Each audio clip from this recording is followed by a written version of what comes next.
स्वामी जी, हमारी जनरेशन के पास बड़े गज़ब के बहाने हैं और हमारी जनरेशन ये कहती है कि उनके पास वक्त नहीं है।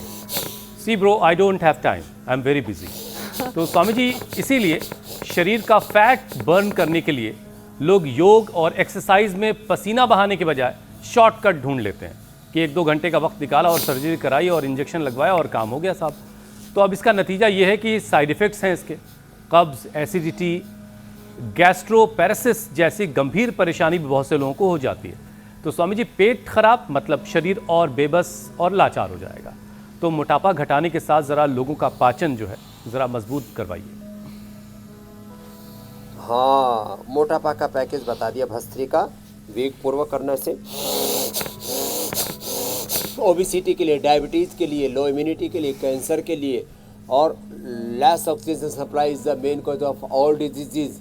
तो ये पूरे आरोग्य के लिए ज़रूरी है। एक दूसरा है कपालभाति, तीसरा है अनुलोम विलोम।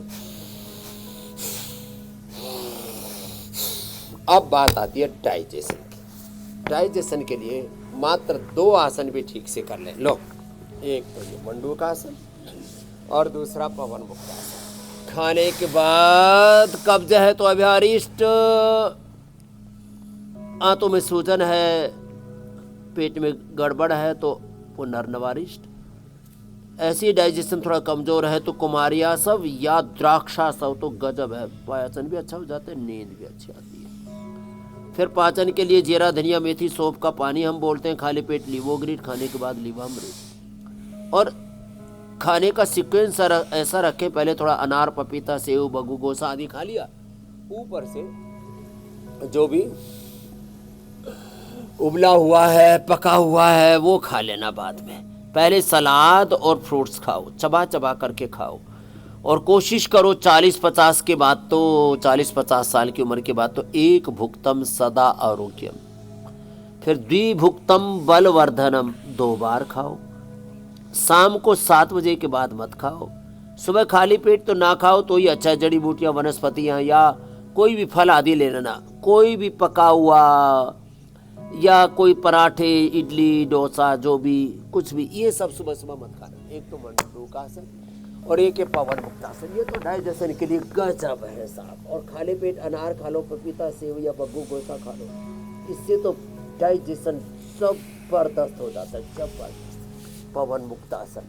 फिर थोड़ी जो समर्थ है वो उत्तान पादासन भी कर लेना, ये कपालभाति के साथ कर लें।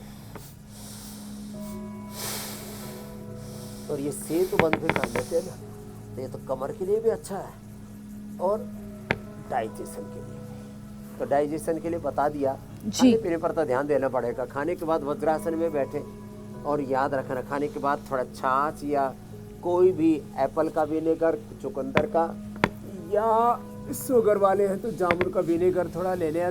छाछ में, पतली छाछ में थोड़ा लवण भास्कर या हिंग भास्कर।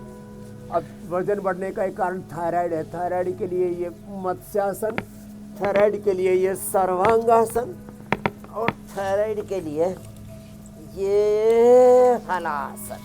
और जिनसे इतना भी ना होना वो कर ले सिंहासन और उज्जाई।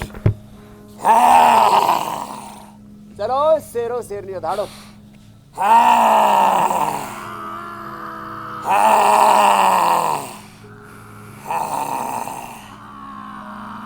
ऐसे 5 बार से लेके 5 मिनट तक ये सिंहासन। और फिर ये गले का पॉइंट दबाओ, हाथ में भी और पैर में भी, दोनों जगह पॉइंट है ऐसे, ये और ये। और थायरोइड धनिया के पानी के साथ ले लेते तो थायराइड भी ठीक।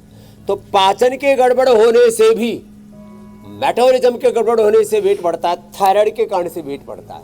और स्टेरॉइड आदि खाने से, एंटीबायोटिक्स खाने से, स्वामी जी, उससे भी वेट बढ़ता है। तो स्टेरॉइड मत खाओ आप। नेचुरल स्टेरॉइड होता है हल्दी, शिलाजीत आदि में, इम्यूनोग्रीड करके गोल्ड आदि खाओ। स्टेरॉइड खाने की जरूरत ही नहीं है, एंटीबायोटिक खाने की जरूरत ही नहीं है। और इम्यूनिटी के लिए भी तमाम तरह के बहुत प्रकार के उल्टे पुल्टे कर्म करते रहते, उनसे बचो। ये थायराइड। जी मेरी बहन ज्योत्सना।